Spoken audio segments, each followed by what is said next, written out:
दोस्तों आज की इस वीडियो में हम लोग कॉशन मनी के बारे में बात करेंगे कि ये क्या होते हैं एंड कितना कॉशन मनी जमा करना होता है एंड कॉशन मनी की पेमेंट किस तरीके से जेम पे करी जाती है। तो सबसे पहले अगर हम बात करते हैं कॉशन मनी की, तो देखिए कॉशन मनी एक तरह से एक सिक्योरिटी डिपॉजिट हो गई है जो हर सेलर को जेम को सबमिट करना होता है। ये सिक्योरिटी डिपॉजिट होती है, ये वन टाइम ही डिपॉजिट करना होता है। इसका बेसिकली पर्पस होता है अकाउंटेबिलिटी मेंटेन करना सेलर्स के लिए एंड ये टर्नओवर के ऊपर डिपेंड करता है कि किस सेलर को कितना कॉशन मनी सबमिट करना होगा एंड इसमें कुछ सेलर्स को एग्जेम्पशन भी मिली हुई है। तो सबसे पहले तो हम देखते हैं कि कितना कॉशन मनी आपको सबमिट करना होगा। तो जैसा मैंने पहले ही बताया कि ये टर्नओवर पे बेसिस पे है। तो अगर टर्नओवर आपका 1 करोड़ से कम का है तो आपको 5,000 रुपए सबमिट करना होगा, और अगर आपका टर्नओवर 10 करोड़ से कम है तो आपको 10,000 रुपए जमा करना होगा, और अगर आपका टर्नओवर 10 करोड़ से ऊपर है, चाहे वो कितना भी हो, उस केस में आपको 25,000 रुपए डिपॉजिट करना होगा। एंड अगर आपकी कंपनी नई बनी है और टर्नओवर 0 है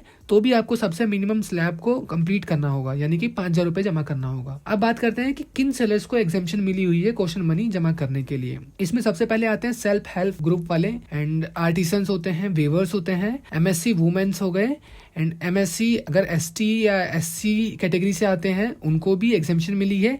एफपीओ हो गए and 1 district 1 product nodal requested sellers भी इसमें एग्जेम्प्टेड है। अब बात करते हैं कि कॉशन मनी किन केसेस में डिडक्ट करी जा सकती है जेम के द्वारा। तो ये पार्शियली भी हो सकता है और ये फुली डिडक्शन भी हो सकता है। तो अगर हम सिचुएशन की बात करें तो सबसे पहला सिचुएशन तो यही है कि अगर ऑर्डर जो आपको आया होगा वो ऑटो कैंसिल हो जाता है और आपने उस ऑर्डर को एक्सेप्ट नहीं किया। दूसरा, आपने ऑर्डर तो एक्सेप्ट कर लिया बट आपने उसको फुलफिल नहीं किया, उस केस में भी आपकी कॉशन मनी डिडक्ट हो सकती है। एंड तीसरे की बात करें तो ब्रीच ऑफ कॉन्ट्रेक्चुअल ऑब्लिगेशंस। इसका मतलब ये है कि अगर आपने कोई भी कॉन्ट्रेक्चुअल ऑब्लिगेशंस यानी कि एक तरह से एग्रीमेंट अगर आपने कहीं भी ब्रीच किया है, उस केस में भी आपकी फोरफिट करी जाएगी caution money. And bid withdrawal पे भी हो सकता है अगर आपने बिफोर एक्सपायरी ही बिड विड्रॉ कर ली है। तो ये सारी चीजें तो हो गई कॉशन मनी से रिलेटेड।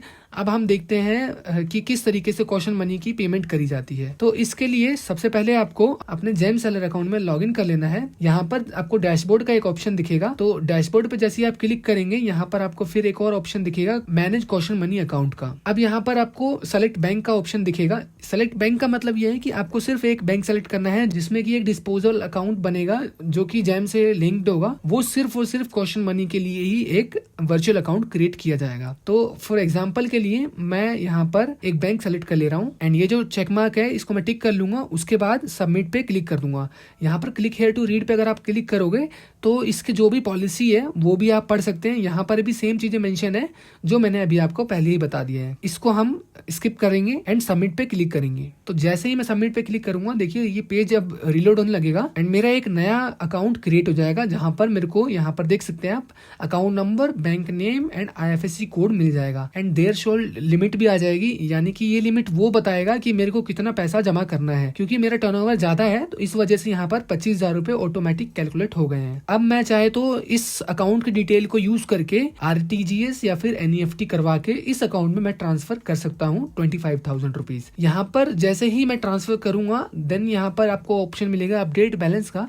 इस पे आप क्लिक करेंगे तो अवेलेबल बैलेंस जो यहाँ पर अभी आपको 0 दिख रहा है वो यहाँ पर जितना भी आप ट्रांसफर करेंगे वो शो होने लगेगा। अब मान लीजिए आपकी अभी जो टर्नओवर है वो 10 करोड़ से ऊपर है, इस वजह से 25,000 रुपए शो कर रहा है, बट इन फ्यूचर अगर रिड्यूस होती है तो भी आप यहाँ पर रिकैलकुलेट देयर शोल्ड पे क्लिक करेंगे तो ये ऑटोमेटिकली आपकी ITR की वेबसाइट से फेच करके आपका टर्नओवर जो भी होगा उसके अकॉर्डिंग देयर शोल्ड लिमिट को रिकैलकुलेट कर लेगा। फिर अगर जब मान लीजिए आपके एक्सेस पेमेंट हो रही है तो आप यहाँ पर लास्ट वाला ऑप्शन यूज करके जो भी एक्सेस फंड है उसको विड्रॉ कर सकते हैं। तो उम्मीद है आपको कॉशन मनी के बारे में सब कुछ समझ आ गया होगा। मिलते हैं नेक्स्ट वीडियो में।